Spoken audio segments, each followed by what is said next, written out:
اپنے بابیاں دی بات نو مننا چاہے غلط ہووے، اپنے بزرگاں دی بات نو مننا چاہے غلط ہووے، اپنے پیر دی بات نو مننا چے جائے کہ غلط ہووے، مگر مخالف دی بات چے جائے کہ سچی بھی ہووے اس نو ٹھکرا دیونا، اس بات نو آکھیا جاندا ہے فرقہ واری۔ جھوٹ نو من لینا ہے کیونکہ میرے بزرگ نے آکھیا، جھوٹ نو من لینا ہے کیونکہ میرے اکابرین نے آکھیا، مگر جدو بیان کرن والا اللہ دے قرآن دی دلیل پیش کریندا ہے یا پیارے پیغمبر دا سچا فرمان پیش کریندا ہے تا اے منن واسطے تیار نہیں ہوندا، انجے سمجھو اے فرقے والی لعنت دے اندر مبتلا ہو چکا ہے۔ اور فرقے دے بارے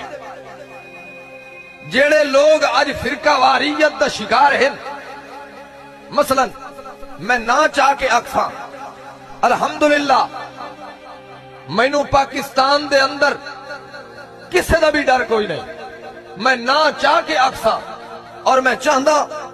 کہ پاکستان دی عدالت میرے اس بیان دے اتے نوٹس جاری کر کے مینوں عدالت دے اندر طلب کرے کہ میں علل اعلان اس چیز دا اظہار کر رہا کہ جڑا بندہ فرقہ واریت دے اندر شامل ہویا ہے انجے سمجھو دار اسلام چوں خارج ہو چکا ہے۔